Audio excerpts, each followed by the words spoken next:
అంటే మీరు అంటున్నారు అంటే బీయింగ్ ఎ దళిత లీడర్గా మీరు అపారమైనటువంటి అనుభవం ఉంది మీకు.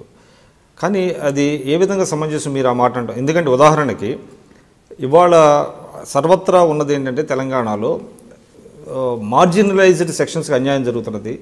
ఇక్కడ ఒక దొర పరిపాలన జరుగుతున్నది. ఎవరికి యాక్సెస్ లేదు ప్రజలకి. ప్రభుత్వంలో ఎమ్మెల్యేని కలవటం లేదు, ఆయన మంత్రులను కలవటం లేదు, సీనియర్ లీడర్ని కలవటం లేదు, అంతా ఆయన జాగీర్లాగా వ్యవహరిస్తున్నారు అనేటువంటిది ఒక విమర్శ ఉన్నది.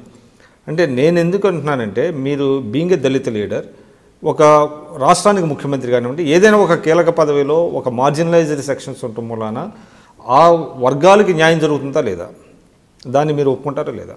ఇప్పుడు డిప్యూటీ సీఎం గారు కడియంత్రి గారు దళితులే కదండి. స్వామిగౌడ్ గారు బీసీ సెక్షన్కి చెందిన వ్యక్తి కదండి, మండలి చైర్మన్ కదండి. ఆయన మహసూనాచారి గారు అసెంబ్లీ చైర్మన్ కదండి. వీళ్ళంతా వీకర్ సెక్షన్కి సంబంధించిన వాళ్ళే కదా. ఒక ముస్లింని డిప్యూటీ సీఎంగా ఉన్నారు కదా. సామాజిక న్యాయంలో కొంత అక్కడక్కడ ఈ విమర్శలు అయితే వినిపిస్తున్నమాట, వాస్తవమే.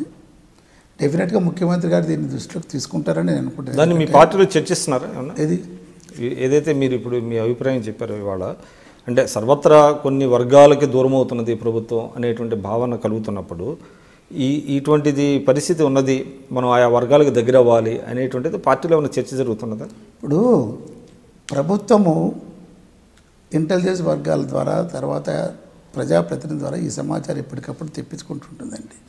Not that we are immune to the subject. ఏది మీ చర్చ అంటున్న దాన్ని ప్రభుత్వానికి తెలియదని కాదు, ప్రభుత్వ అధినేత తెలియదని కాదు.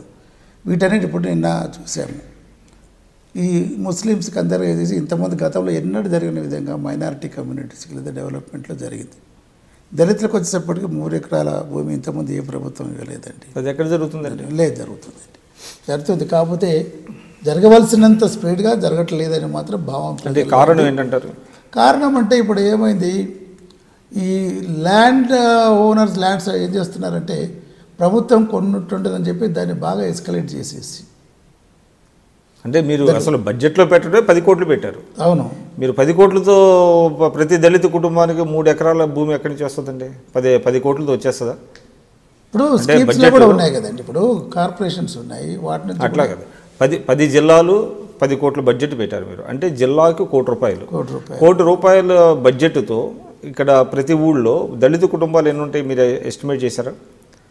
ఎన్ని లక్షల కుటుంబాలు ఉన్నాయి తెలంగాణ రాష్ట్రంలో అనేది? వాళ్ళకి 3 ఎకరాల భూమిని అది కూడా డెవలప్ చేసి ఇస్తూ ఉన్నారు.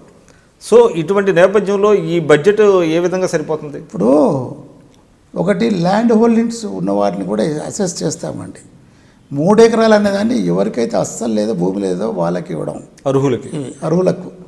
అటువంటిప్పుడు లేదా అంతో ఇంత ల్యాండ్ హోల్డర్లు ఈ పరిధిలో ఈ లెక్కలోకి రారు వీళ్ళు. న్యాచురల్లీ ఈ పది రేపటి లేదా ప్రతి విలేజ్లో కూడా దళితుల్లో అంతో ఇంత ల్యాండ్ హోల్డర్ ఉన్నారు.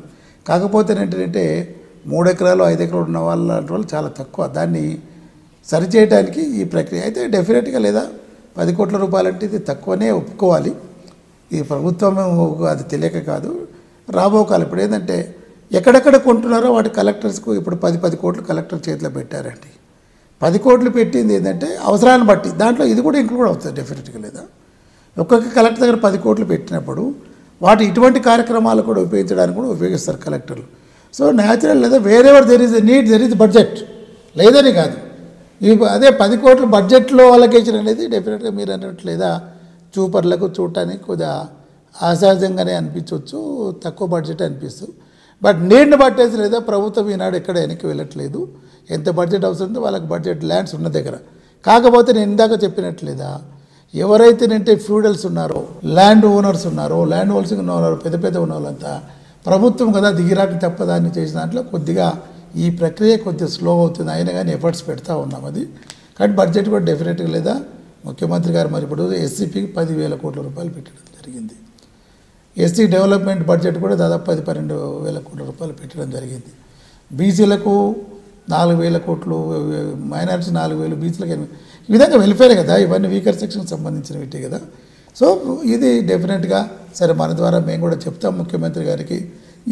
ఈ స్కీమ్ ఫలప్రదం కావాలంటే బడ్జెట్ ఇంకా ఇంక్రీజ్ చేయాలని చెప్పేసి ఈ ఫ్యాక్టర్ని మా ప్రభుత్వం డెఫినెట్గా దృష్టిలో పెట్టుకుంటుంది. రాబో కాలంలో బడ్జెట్లో దీన్ని ఎన్హాన్స్ చేసేసి ఎంత తొందరగా వీలైతే అంత తొందరగా ఈ భూ డిస్ట్రిబ్యూషన్ ఇది మేము చెప్పాం. ఇప్పుడు స్టార్ట్ చేశారు భూములను డెవలప్ చేయడంలో. ఇచ్చిన భూములు ఏవైతుందో వాటి డెవలప్ చేయడానికి 1 year మేమే చేసిస్తాను, అన్ని ఖర్చులు పెట్టి చేసిస్తాను.